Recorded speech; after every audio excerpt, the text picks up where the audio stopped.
I love swimming. I love bicycling. But for both of them, in biking, I'm hunching forward, and in swimming, it's a very repetitive motion in freestyle. And I find that my shoulders get so tight. And this pose is something that I've found to be very useful. It involves just a very passive stretch of this area to allow the heads of the arm bones to draw back. This area of the upper chest allows the heads of the arm bones to draw back just as you allow gravity to do its thing. So you'll need two blocks, and we'll be in the puppy dog pose for a while. Now, puppy dog is somewhere between child's pose and downward facing dog with your pelvis right over your knees. So you'll be on your knees. So you might want a little cushion for your knees, maybe even for your head while you're in this. Afterwards, make sure you have a few minutes just to do a nice stretch of the side body. You'll see that the heads of the arm bones draw back so nicely so that you can then take the stretch to the full length of the side body. Enjoy your practice. I'm going to take the blocks wider apart than the blanket is, than the mat is, and at an angle. So as I spread my wings, as I take my hands down, I'm going to work the forearms down to the blocks. And we'll be going into a puppy dog pose, meaning the pelvis is slightly over the knees and well, slightly behind the knees, but it's not full child's pose. And I might suggest that your head would be happier if it had a little pillow. Now, this is not, I've got the blocks on their middle height. You might prefer the blocks on their lowest height, but let your hands be free. Have the forearms supported. And as you press your forehead down to the mat, or if you've got a little towel or blanket for your head, do that. And again, you can go back to child's pose, but you'll find that that's a slightly different variation here. If you stay in this puppy dog pose with the pelvis lifted and slightly behind your knees, you'll notice that there's a lot of influence here on the upper chest area.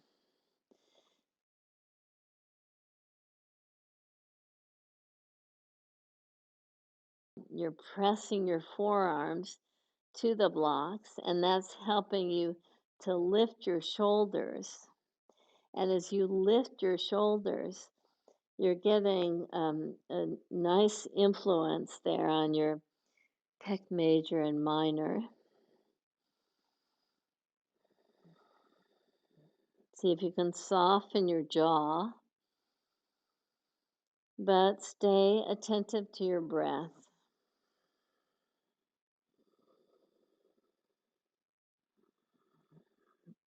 So the arms are actively pressing into the blocks.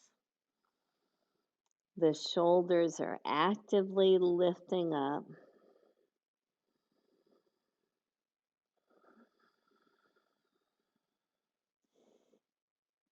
And 3 more breaths here in this pose. These yin yoga practices, yoga postures, just allow you to go deep into some areas that you kind of thought you knew what was going on. But once you stick in these poses for a while, you find out so much more information.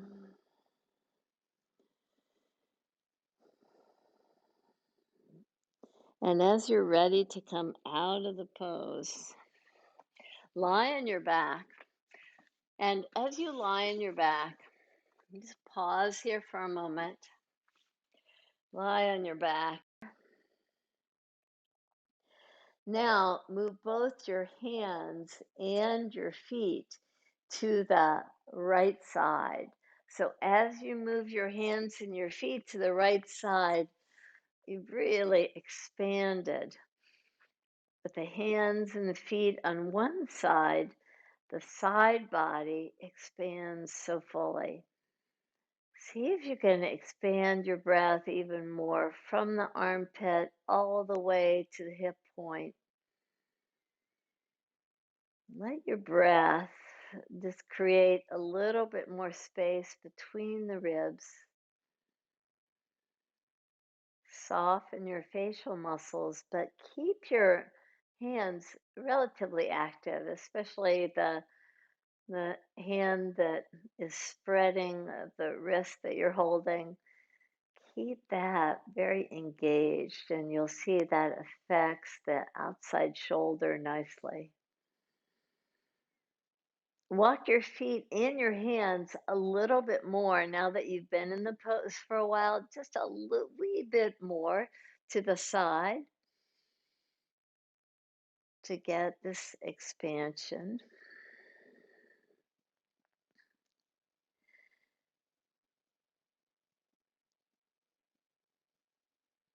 And slowly release your hands and just pause here for a moment with your arms down to your side and your palms facing up. Just to allow your feet to just kind of draw to the side. And all this work that we're doing in these yin yoga poses, it just allows the parasympathetic nervous system to just to check in, to allow the stress to just kind of slacken so that again your neuromuscular system can react, can create more freedom. The breath has more fullness. The blood flows so much more freely. Take your arms up over your head again. Hold on to the wrist of the opposite hand as you walk your feet in your hands over, so you're in this crescent shape. So again, the limbs are not passive. You're not checking out here. Rather, you're really checking into the side ribs. But what enables you to enhance that even more is an engagement of your limbs. And of course, in yoga, the way we check that engagement is through the spread of the toes, the spread of the fingers to get more tone in the muscles of the legs and the arms. Walk your feet and your hands just a little bit deeper in your side stretch. And maybe you're feeling like you could go a little bit deeper on this side than the opposite side. That information just really helps you build, helps you grow, helps you mature in your yoga practice. Just knowing what sides, what the idiosyncratic aspects of each side is for you allows you to really customize your practice.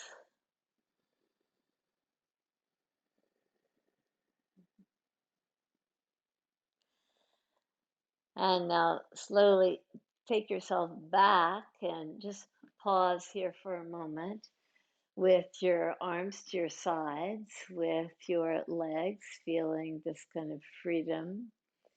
And breathe into the side body so that you get this nice fullness of the chest.